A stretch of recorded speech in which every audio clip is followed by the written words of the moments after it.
This is Wall Street Week. I'm David Westin, bringing you stories of capitalism. July 4 looms as the deadline for the one big beautiful bill, and Republicans are accusing the Congressional Budget Office of overstating the price tag. We tell you the story of the CBO, where it came from, and how well it's done at predicting costs and benefits. Plus, President Trump wants to help relieve some of the debt burden by selling U.S. residency through what he calls a gold card. It turns out that an awful lot of other countries have similar programs, with mixed results. And the stark economic choice New York City voters faced at the polls this week, what Zohran Mamdani's Democratic primary win could mean for the home of Wall Street. But we start with a story that dominated the news for much of the week. The U.S. military carried out massive precision strikes on the 3 key nuclear facilities. Your bold decision to target Iran's nuclear facilities with the awesome and righteous might of the United States will change history. The world must not forget that it was the United States which, in the midst of a process to forge a diplomatic outcome, betrayed diplomacy. Just in the last few seconds or so, we're getting President Trump announcing a 12-hour ceasefire between Iran and Israel. We basically have two countries that have been fighting so long and so hard that they don't know what the they're doing. Are you interested in restarting negotiations with Iran? And if so, have they responded? So our people, Marco could answer this, but our people are not, I'm not. The way I look at it, they fought, the war's done, and, you know, I could get a statement that they're not going to go nuclear. We're probably going to ask for that, but they're not going to be doing it. But they're not going to be doing it anyway. They've had it. They've had it. Whether or not Iran has had it, the question remains how the conflict reshaped the landscape of politics and markets in the Middle East. To help us find an answer, we spoke with Karen Young, Senior Fellow at the Middle East Institute in Washington. I think we are in the midst of some major transition in the region. We don't know in which directions, at what speed it will go. But I think mainly this is a transition that will have to happen inside of Iran. The government and the security apparatus is extremely weakened. They've been delegitimized in the eyes of their own people in terms of their ability to defend them. The president of Iran had to ask for Israel's permission to fly out of the country. That just gives you a little bit of a picture of the control that the IDF had over Iran's airspace. And we don't know right now the extent of, where the highly enriched uranium that Iran has stockpiled, where it is. One of the big stories has been the Gulf states, Saudi Arabia and the Gulf states, and the investment into their economic development. What possible ramifications could what we've seen in Israel, Iran, and with the United States have on Saudi Arabia and the Gulf states? So the economic transformation that's happening in Saudi Arabia really since Mohammed bin Salman and his father King Salman came to power in 2015 has been this idea of Vision 2030, of opening up the economy, trying to increase foreign direct investment, encouraging women's participation in the economy, and opening up new sectors, particularly tourism, as well as new energy, renewables, perhaps green hydrogen, a whole lot of sports investment, entertainment. None of those things work if we see a region where there are ballistic missiles falling from the sky. So the missiles that Iran sent into Doha to hit the Al Udeid base as a retaliation against the United States, I think for the entire Gulf Cooperation Council was a moment of real terror and fear, even though it was pre-communicated and was not targeting the Qataris, themselves. It's just not something that goes along with having the World Cup or having major tourist destinations. That will sit in people's memories for a long time. Investors like stability, predictability. There has been a lot of instability because of the relationship between Israel and Iran, fear of Iran developing nuclear weapons. What are the prospects that actually, over the longer term, this will bring stability to the region rather than instability to the region, if in fact Iran is substantially weakened? Iran is weakened, but Iran can still lash out, and that's why the location and the state of their stockpile, almost 900 pounds of highly enriched uranium, we need to know where it is, and we need to know it's in safe hands. More and more, Iran now has a motive to weaponize, which maybe they truly did not have before. And finally, we don't know, as you said, exactly how this will play out in Iran, but it seems like one possibility is some turmoil within Iran about leadership. There's a lot of speculation about that. If, in fact, there is that turmoil and it's not clear who's in charge for some protracted period of time, what does that mean for the region? I think that's the worst case scenario for the region, particularly if we get rival military factions or breakoffs from the IRGC, competing commanders, so to speak. We're definitely not there yet. There is still very much a command and control system still in place in Iran. We have the supreme leader, we have the clerical leadership, we have the elected leadership, and we have the military leadership. And those are still intact, though, particularly within the IRGC commanders and the military structure. They have been decimated. There have been a lot of people killed. But they're still very much in control of their armed forces. So do we see factions breaking off? Do we see some, sort of exiting the country and taking riches with them or taking materials with them and living to fight another day, forming up with militias in Iraq, trying to enter into Syria and destabilize Syria further? I think those are all possibilities that we have to consider. Unless you're a defense contractor, war is never good for business. But what President Trump calls his 12-day war involving Israel, Iran, and ultimately the United States had remarkable little effect on markets apart from a short-term spike in oil prices. We asked our special contributor, Larry Summers of Harvard, why? David, it's something I've noticed over long periods of time. Geopolitics are much less significant for markets than geopolitical people think that they should be, whether it's events in the Taiwan Straits or events with respect to North Korea and what happens in South Korea. Markets kind of have a life of their own, driven by longer-term assessments and less responsive to even very dramatic short-term events. So I think this is just something we should all be used to. It's a version of my observation about events ultimately being less important than trends.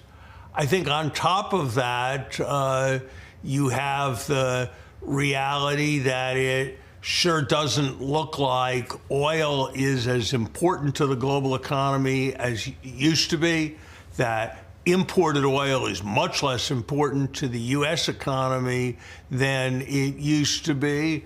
And there's a sense that there's some excess capacity around, particularly in Saudi Arabia, that might cover any sets of gaps. So I think it's all of that. It's also the fact that a larger fraction of the market is tech stocks than once used to be the case, and they are relatively impervious to these developments. One of the long-term trends that may happen, we have one data point or two at this point, but one trend is somewhat more assertive the United States, more than we thought originally with President Trump, with his getting involved in Iran, even the visit to NATO, and his apparent shift in his position. If, in fact, the United States is relatively more assertive on the international stage rather than less, does that have potential ramifications for economics as well as for markets? I mean, it depends on what the form that U.S. assertiveness takes. I had been concerned about a growing U.S. isolationism, that an outward-looking United States could be a very important stabilizing force in the world, and I continue to believe that. So I think a sense of the U.S. as being willing to be a security guarantor is a potentially significant positive. Coming up, everybody likes to complain about Congressional Budget Office estimates of the costs and benefits of big legislation. We take a look at its track record. You're listening to Bloomberg Wall Street Week with David Westin from Bloomberg Radio.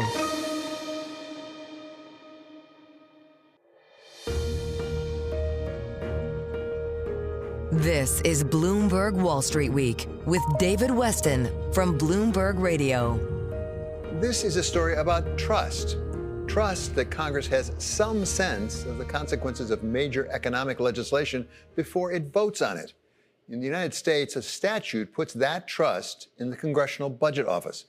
Bloomberg economics editor Michael McKee brings us the tale of the CBO and its track record in making those predictions.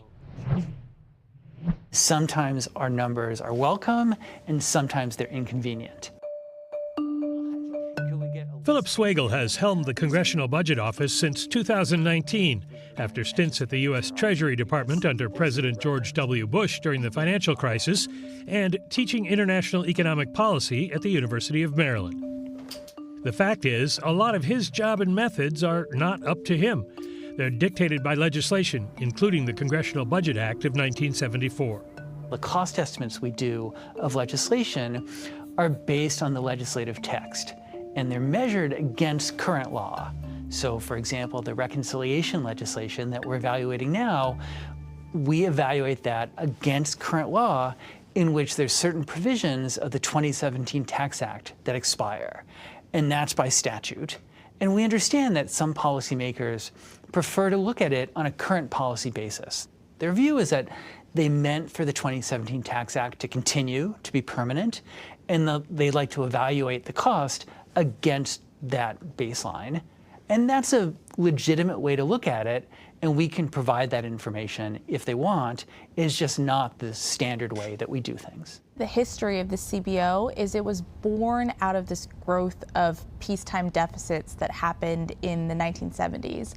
And the reason why that is relevant is what CBO is sort of statutorily required to do, what it was created to do, is to provide these cost estimates to policymakers about the likely impacts of different policy proposals on what the budgetary outlook is going to look like for the country. And so the precise mechanics of how they do that, do they give you a one-year cost estimate or what is now convention, a sort of 10-year budget window horizon, that's changed over time. But the idea of setting up this organization and kind of empowering them to do the important work of being able to keep score about what deficits are going to look like because of choices that federal policymakers are making is something that is very much in keeping with what their mission is. That's Natasha Sarin, president of the Yale Budget Lab. Once the CBO gets the best grip it can on the country's costs and tax policies, it has to do the math on future estimates, and not just once. There are two other important concepts here, static and dynamic. No, that's right. So the static estimate, or we sometimes call it the conventional estimate, assumes that the economy is not affected by legislation. So, for example, there's a big tax component of the reconciliation legislation being considered now, and it's big enough that one would expect the tax cut to affect the economy. We think it would lead to a larger economy with more people working. By convention, that's not in our static estimate. And that's what we've already put out. But now we're working on a dynamic estimate in which we look at the legislation, we look at the effect on the economy, and then we look at the feedback from the change in the economy back to the budget. And so that provides more information. It just takes longer for us to do. It's where CBO scoring meets legislation that things get especially tricky. First, because predicting America's economic future a decade in advance is just plain hard. In theory, I'm just going to raise the tax rate by 1 percentage point, and I'm going to have the impact at least in 1 year. I'll then scale it by 10, and that'll tell me what the budget window looks like. Even something that seems that easy is actually more complicated. People are going to make different choices about the extent to which they decide to participate in the labor force and accumulate labor income as a result of that tax shift. They might also make different choices, particularly in industries like in finance, where you can be in an industry where you might receive carried interest instead of receiving labor market income that has a different tax treatment. And so these scorekeepers have like a really difficult task before them as they try to do this type of analysis. And that is a super difficult task to do when they're trying to work as quickly as they are, just given the speed at which things like the reconciliation process invariably are moving. Forecasting economic outcomes is hard enough in the most stable times, but then, of course, there's responding to politics. Any bill that's marked up by a committee, we produce a cost estimate. That's by statute. Then there's reports that are requested of us. For example, earlier this month in June, we provided policymakers with information on the revenues raised by the tariffs that President Trump has put in place since his inauguration of his second term. That was requested by a group of senators. Well, sometimes it seems the requests you get come with a political bias. What do you do then? That is just part of life in Washington, and we are here to support members. We have no opinion on what the right legislation is. We're just trying to give them the analysis. We're focused on the legislation. So anything within the four corners of the legislative text, that we evaluate. But of course, the president is doing many other things. He's changed tariffs, and that raises a considerable amount of revenue. He's changed immigration in the United States, and he's changing regulations and other aspects of the economy. We will eventually provide information on the economic and budgetary impacts of those. It's not part of our evaluation of the reconciliation legislation. I just saw the New York Times, the Washington Post, all have articles making use of that distributional analysis, which of course the members of Congress who asked us the question understood that it would get that kind of attention. An important thing to understand, and something that I've observed as I've watched not just this reconciliation debate play out, but this kind of tenor always takes place when CBO is producing estimates of legislation.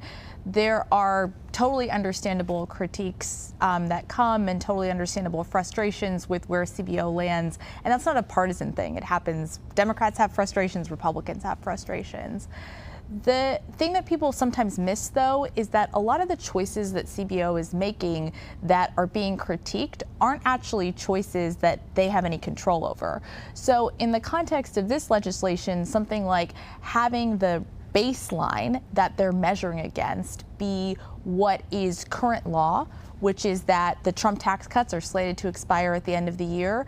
And so their extension is judged against that expiration. That's not a choice CBO is making. That's something that they are sort of mandated to do.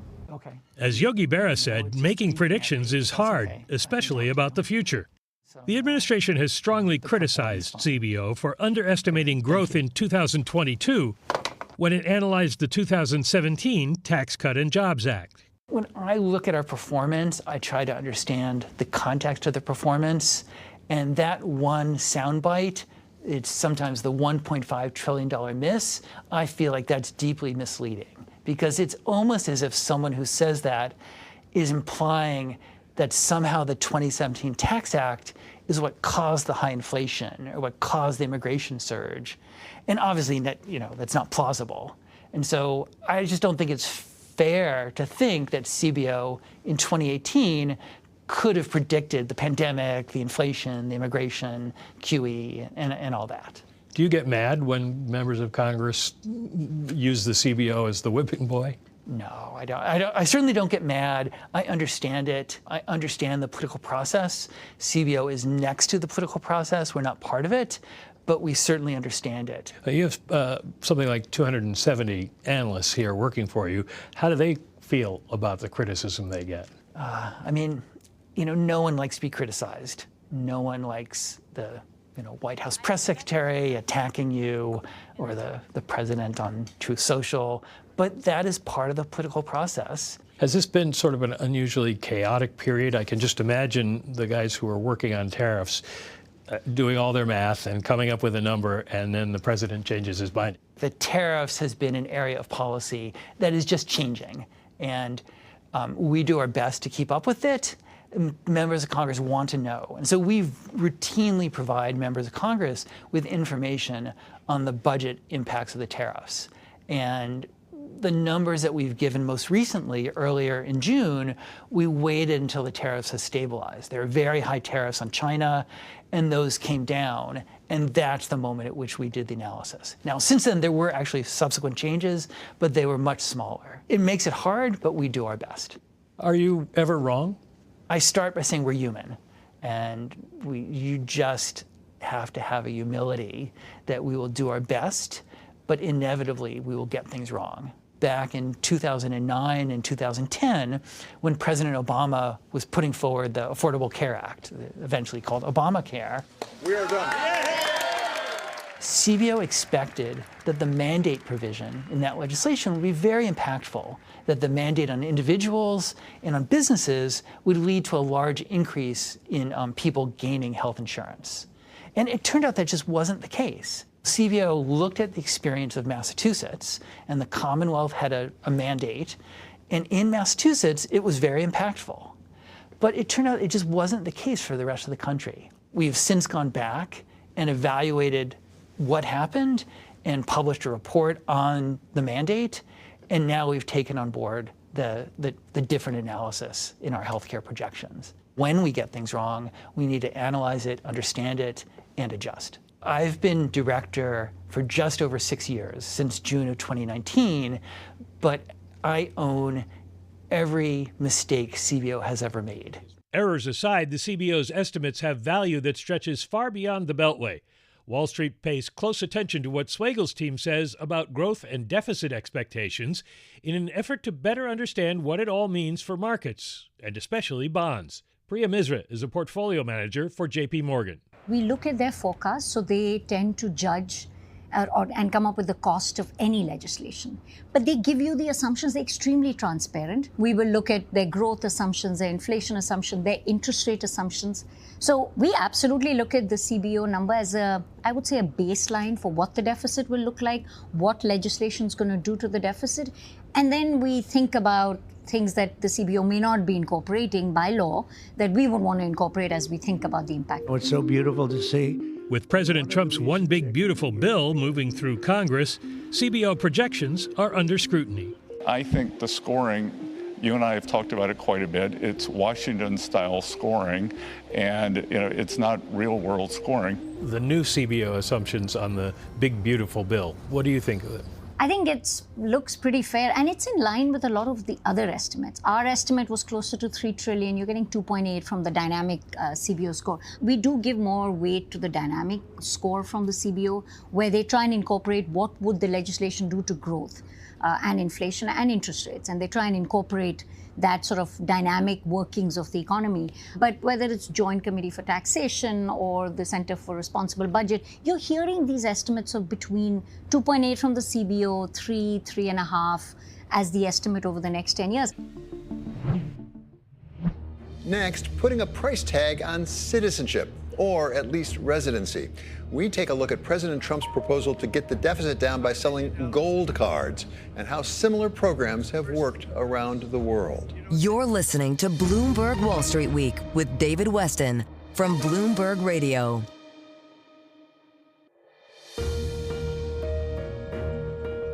You're listening to Bloomberg Wall Street Week with David Westin from Bloomberg Radio.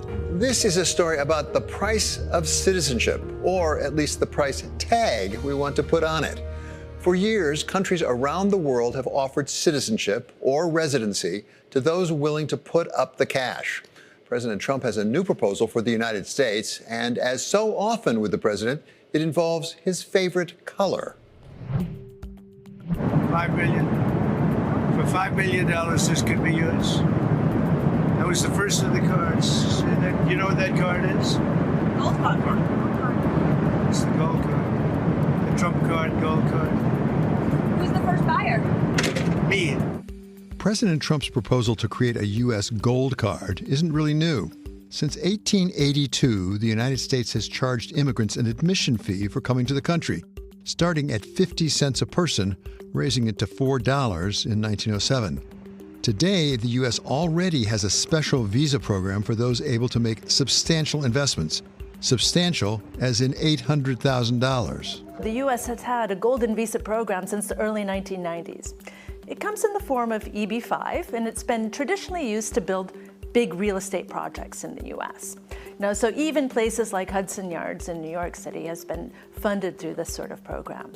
Kristen Surek is an assistant professor at the London School of Economics, where she has studied what is known as investment immigration, The revived push in the U.S. parallels other countries experimenting with golden visas and passports. They're actually much more common than most people think. So if we're thinking about the Golden Passport program, so citizenship, there's over 20 countries with legal provisions that enable this, and there's about a dozen that regularly approve people through their programs. For thinking about the residents, the Golden Visa programs, they're all over the place. You can find them in just about 60 countries, 5 territories, even in places like the US and half of the EU member states. The programs vary according to how much money is required, whether it's an investment in the country and what kind of investment, or just a fee paid to the government. And, by the way, whether the immigrant only gets to reside in the country or actually becomes a citizen. Golden passports are sometimes also known as citizenship by investment. So these are programs where you donate to a government or invest in a country, and in pretty short order, and sometimes without even ever going to the country, you become a citizen. It's a little bit different to a Golden Visa program, where you get not citizenship in the country, but residence in the country. Whatever form these programs take, the goal is always the same: growing the economy of the host country. And the smaller the country, the more of a difference they can make. Investment immigration programs account for up to half of the GDP of the island nations of Dominica, St. Kitts, and St. Lucia. So usually the idea is to bring investments into the country. Now, if we're talking about very, very small states, and usually they're the ones who are doing the citizenship programs, the amount of money that a government can bring in through these programs can be absolutely enormous. So some countries see well over 30% of GDP coming in through these programs. Now, if you're thinking about the Golden Visa programs where you're just getting residents, we're often talking about much bigger economies. In terms of what countries get out of it, we'll be more targeted if we're looking at those investments. But that's where the math doesn't always add up. One immigrant's investing can be one local citizen's crowding out, as in real estate. Take Spain, for example. We've seen Spain shut its program down, Ireland shut its program down, the UK shut its program down. And if you're only approving a couple hundred, people per year, a couple hundred applications per year, is it really worth it to keep on the books, given the potential risks involved? Spain's scramble for investment began after the European debt crisis of 2009. Since the start of its program in 2013, Spain granted more than 15,000 visas tied to real estate investment. From 2016 to 2023, the program generated $10 billion in investments, but that also helped drive up property values. Spain shut down its program as of April, but even as countries like Spain have cut back, others, like New Zealand, are ramping up. We've had about 200 people apply, which is about 150 more than applied in the previous 2 years, so it's becoming more and more popular. Stuart Nash is a former Minister of Economic Development in New Zealand and is now a principal in Nash Kelly, which works to attract high net worth individuals to the country. What are the requirements? Yeah, so there are 2 categories. We've got the growth category, and you've got to invest 5 million Kiwi, which is about 3 million US. And then we've got one called the balance category, which you've got to invest 10 million Kiwi, which again is about 6 million US. You've got to do that over 6 months.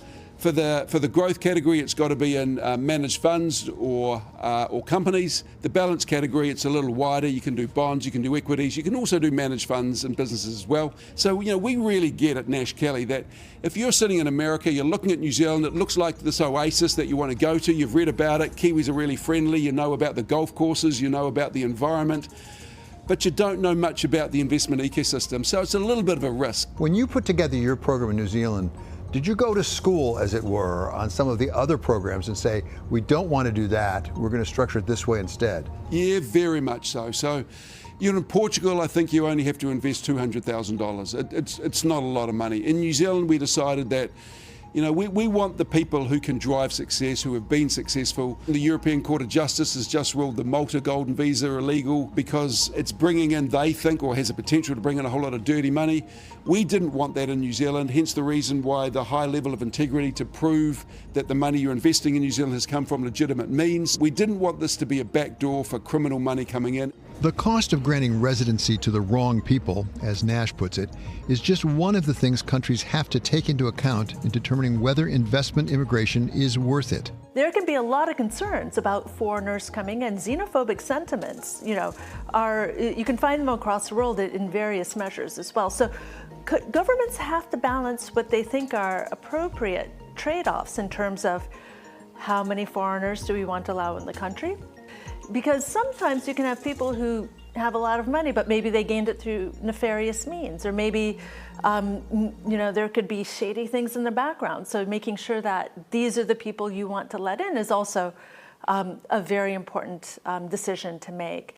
Screening out undesirable candidates for immigration may help make sure the right people are admitted and that their money is going into the right projects. But it also can get in the way, as it does for the current U.S. program, according to Alex Norasta, Vice President for Economic and Social Policy Studies at Cato Institute. So the EB-5 is a portion of the employment-based green card in the United States.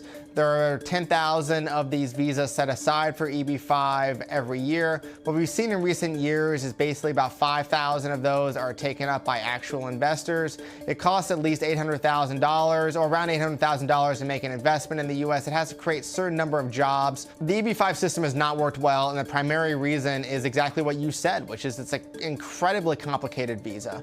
It's very burdensome to work through. So it's really suffered under this incredible burden of red tape that just keeps piling on decade after decade in the United States. President Trump's gold card idea would cut through much of this by simply putting a price tag on admission into the country. We don't know all the details of President Trump's gold card proposal. It hasn't been passed into law by Congress, and he doesn't have the legal authority to issue green cards based on this. But as far as we know the details, it would be selling lawful permanent residency, also known as a green card, in exchange for a $5 million fee paid to the U.S. government. This is a fee paid. This is not an investment. This is not an investment that these foreigners would get to own in the United States, but it is a straight-up fee paid to the United States government of $5 million. If in truth Congress were to adopt this approach and pass legislation so it was legal, could it make a material difference to the debt or the deficit of the United States? It's very unlikely that selling gold cards like this would make a material large difference to the U.S. deficit or U.S. spending. For one, the price is way too high. But Norasta does think that the president may be onto something, creating a market for U.S. admission and letting Adam Smith do the rest, something suggested some time ago by Nobel Prize-winning economist Gary Becker. Our fiscal problems go far beyond what can be resolved by selling a gold card. However, if the price were a lot lower, if the price were, say, like $100,000 or $200,000, I think you could see a large increase in the number of wealthier immigrants coming to the United States to settle. That would produce extra economic activity here that the government could tax, and there would be a huge increase in visa fees paid to the U.S. government. So I think, ironically, the only way that we could actually make a difference in the deficit through such a scheme would be by lowering the price dramatically. If you had total control and could design any system that you wanted, what would it look like? I'd probably go back to the 19th century and make it just incredibly easy for people to come to the United States lawfully, so long as they aren't a criminal or a national security threat or are sick. But if I have to charge a price, if I have to have a restriction on the number of immigrants coming to the U.S., I would charge a price. I would sell visas. This is sort of economics 101. If you have scarcity of a good or service, that good or service can be efficiently allocated only through the pricing mechanism, only by charging a price, and only by allocating those visas to those who are willing to pay the price. So charging a price for a visa is a very good way to allocate them to people who really want it. How do we make sure we get the right people in? So what a pricing system does is it internalizes the costs and benefits of these decisions to the people who actually make them. And as a result, we're going to get a much better mix of people selected by the market economy who can do much better here in the United States than those who could be selected by Congress. Norasta says that a market-based system could even help address the country's struggles with illegal immigration by providing a legal path. A market-based system would undermine illegal immigration into the United States because it would give an avenue for even low-skilled immigrants like illegal immigrants to come here lawfully. Currently, what we see is that illegal immigrants pay upwards of $10,000 in smuggling fees to come to the United States, and they don't even have a guaranteed way to stay, so it's a highly risky investment. If instead those individuals could borrow money or could get loans from their family members or could otherwise save up wages in their own country, then they can buy one of these green cards, come to the United States. They don't have to come illegally. You actually have a goalpost where if they make a certain amount of money in their home country, they could afford to buy one of these visas and come here. It would really undermine the black market. It would undermine human smuggling. It would destroy those markets, and it would allow a way for even low and mid-skilled workers to be able to come here, because ultimately it's just a price. It's just amount of money. You and I, we're not super wealthy individuals in the U.S., but we can borrow money for economic activities. I think that banking systems throughout the world, the financial institutions, would be falling over themselves, head over heels, to give loans to these individuals to buy green cards, to come to the United States, to be able to work, because the returns on them are so high. These people would be willing and able to repay them. There are enormous market and profit opportunities for them. This is something that would be a boon to the U.S. financial system, to the workers involved, and to the U.S. economy at large. Coming up, the battle for the economic soul of New York City. We take a look at the dramatic policy prescriptions of Zohran Mamdani, the apparent winner of Tuesday's Democratic primary. That's next on Wall Street Week.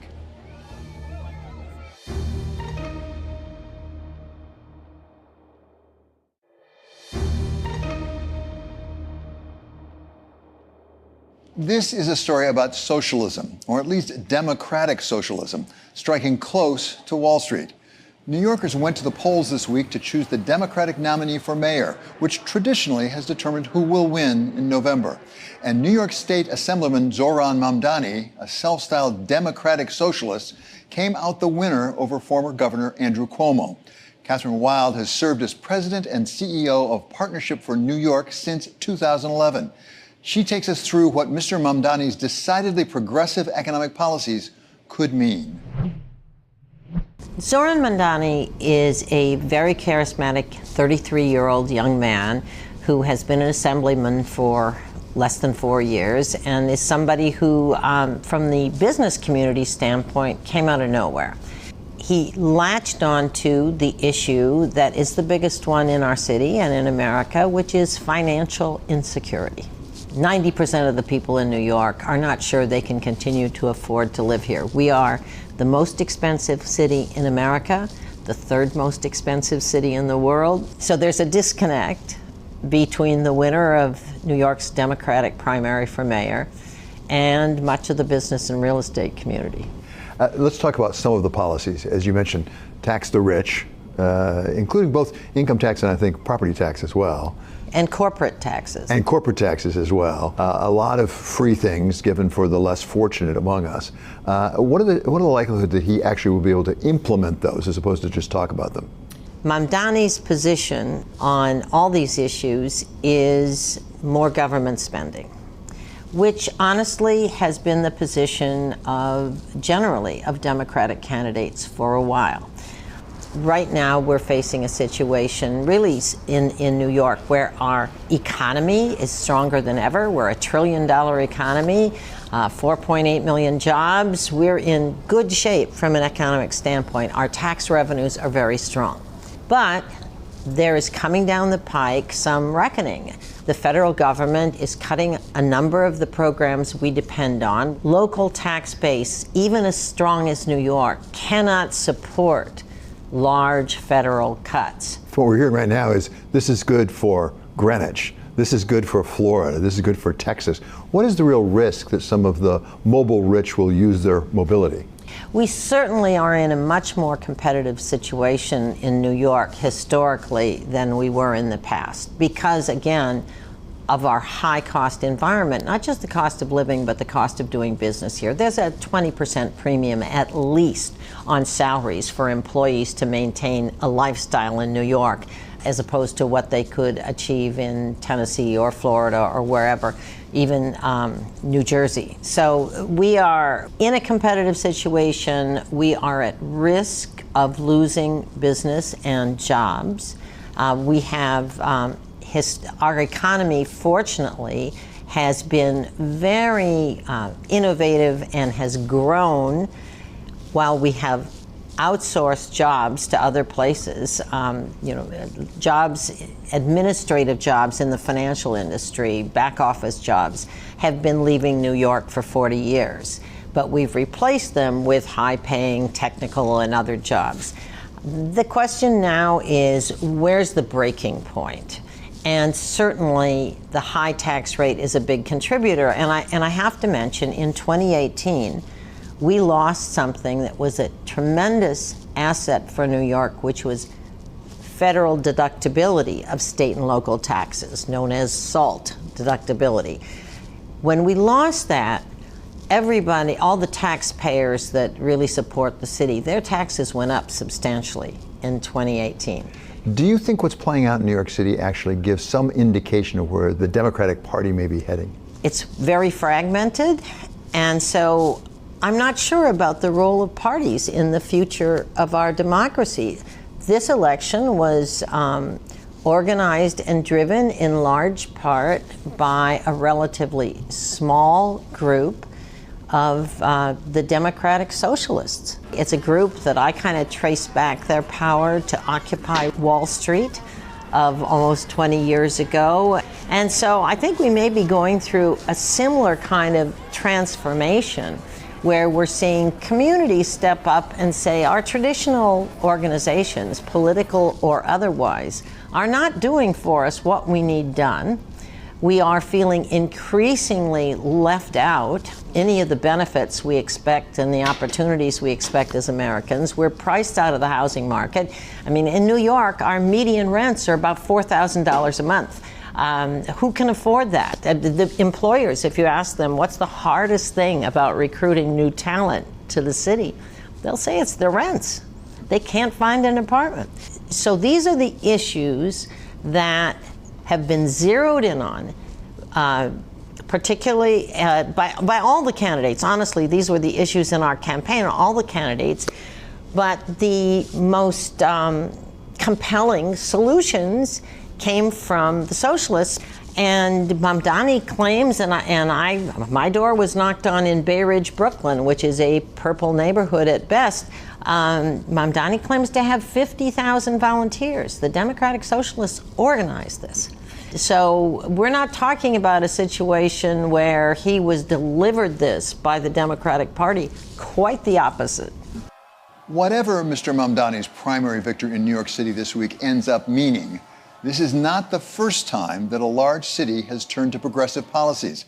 Harvard economist Ed Glazer has made a study of American cities over the years, and he's found structural factors that bring such policies to the fore.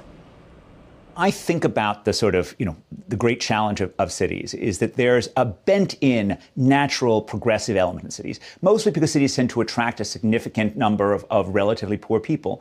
And that's not because cities are bad for poor people. It's actually because cities are typically good for poor people, because you have better social services, because you have the ability to get around without a car for every adult. And so you have this built-in kind of progressive thing. And yet, if cities veer too much towards this sort of progressive urge, they risk inducing the firms to leave. They risk inducing the businesses to go somewhere else, to relocate, to suburbanize, to leave to a lower cost country.